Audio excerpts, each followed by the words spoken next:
संसद को चैन से नहीं चलने देगी अगर संसद में जबरदस्ती बिल लाएगा तो। ये सरकार की नीयत से आप सब वाकिफ हो। ये सरकार किसी भी तरह से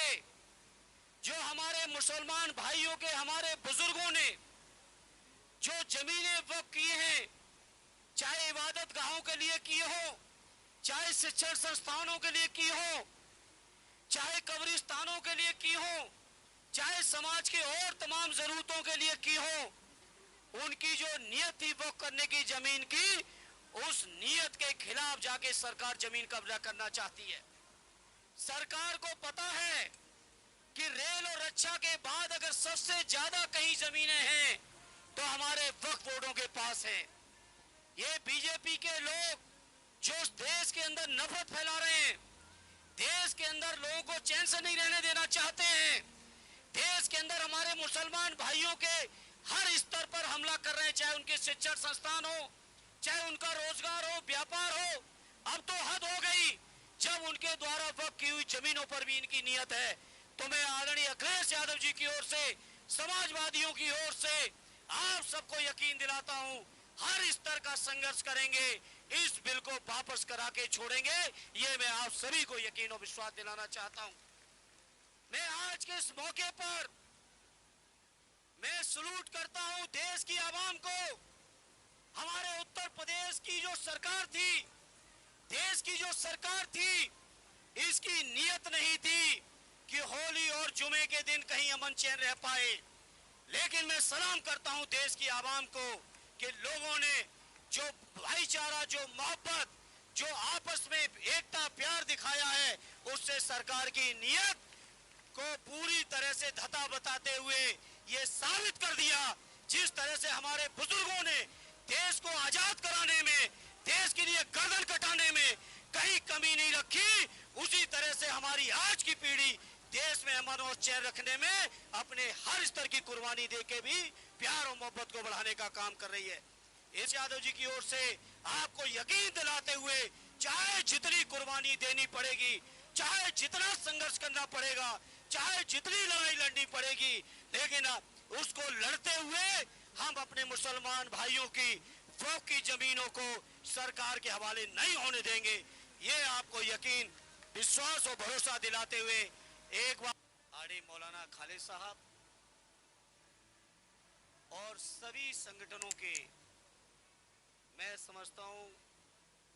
सभी हमारे सम्मानित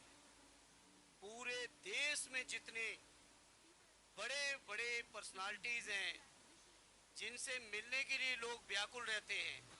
आज वो सभी साहिबान आज हमारे मंच पर हैं। सभी हमारे सम्मानित साहिबान आरडी अवधेश प्रसाद जी सहित, क्योंकि वो सीनियर बहुत हैं हम सबसे, सभी सम्मानित हमारे सांसदगण और इस कार्यक्रम में आए हुए देश के कोने कोने से पधारे हमारे सम्मानित साथियों, पत्रकार मित्रों, आज के इस मौके पर मैं अपने नेता आदरणीय अखिलेश यादव जी और अपनी पार्टी समाजवादी पार्टी की ओर से आप सभी को यकीन और विश्वास दिलाने आया हूं कि समाजवादी पार्टी आखिरी सांस तक इस बिल के खिलाफत में लड़ेगी। ये आपको यकीन और भरोसा और विश्वास दिलाना चाहता हूं। बिल के इंट्रोडक्शन से लेके, जेपीसी से लेके, जहां जहां तक ये बिल चला और जहां तक ये बिल जाएगा, चाहे संसद में दोबारा आए, चाहे न्यायालय तक जाना पड़े, हर स्तर पर समाजवादी पार्टी आपके हर फैसले के साथ मजबूती से खड़ी है साथियों। और आपको यकीन दिलाते हैं, समाजवादी पार्टी को चाहे जितनी कुर्बानियां देनी पड़े, हमारे नेता अखिलेश यादव जी को चाहे जितने भी झेलना पड़ेगा, लेकिन इस बिल को हम लोग अपना बस रहते कभी पास नहीं होने देंगे। ये हम आपको यकीन और भरोसा दिलाते हैं। आप सबकी दुआओं से और आप सबकी मेहनत से समाजवादी पार्टी आज इस हैसियत में है, आपकी कृपा से, आपकी दुआओं से, कि संसद को चैन से नहीं चलने देगी अगर संसद में जबरदस्ती बिल आएगा तो। ये सरकार की नीयत से आप सब वाकिफ हो। ये सरकार किसी भी तरह से जो हमारे मुसलमान भाइयों के, हमारे बुजुर्गों ने जो जमीनें वक्फ की हैं, चाहे इबादत गाहों के लिए की हो, चाहे शिक्षण संस्थानों के लिए की हो, चाहे कब्रिस्तानों के लिए की हो, चाहे समाज के और तमाम जरूरतों के लिए की हो, उनकी जो नियत थी वक्फ करने की जमीन की, उस नियत के खिलाफ जाके सरकार जमीन कब्जा करना चाहती है। सरकार को पता है कि रेल और रक्षा के बाद अगर सबसे ज्यादा कहीं जमीनें हैं तो हमारे वक्फ बोर्डों के पास है। ये बीजेपी के लोग जो देश के अंदर नफरत फैला रहे हैं, देश के अंदर लोगों को चैन से नहीं रहने देना चाहते हैं, देश के अंदर हमारे मुसलमान भाइयों के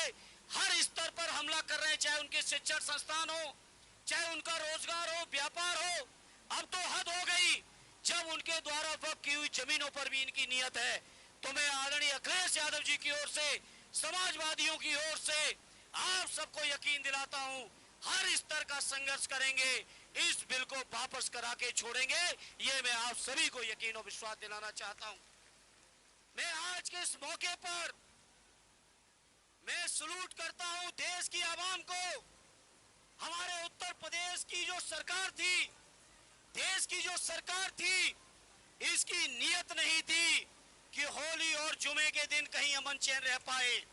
लेकिन मैं सलाम करता हूं देश की आवाम को कि लोगों ने जो भाईचारा, जो मोहब्बत, जो आपस में एकता प्यार दिखाया है, उससे सरकार की नियत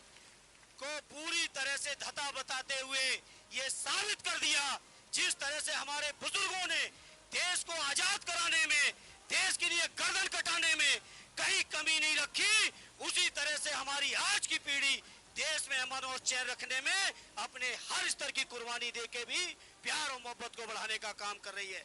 इसलिए आज इस मौके पर चूंकि बहुत सारे लोग आए हैं, हम ज्यादा समय नहीं लेंगे। इस मौके पर मुस्लिम पर्सनल लॉ बोर्ड के आरिफ खालिद साहब से लेके मौलाना उस्मानी साहब से लेके सभी सम्मानित पदाधिकारियों का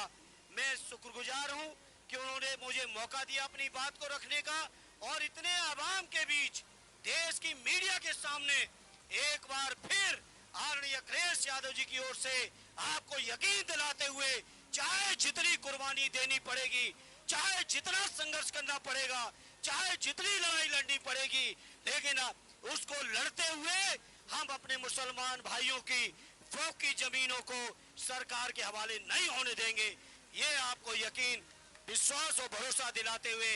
एक बार फिर सबका शुक्रिया अदा करते हुए अपनी बात को विराम देता हूं। जय हिंद, जय भारत, जय समाजवाद।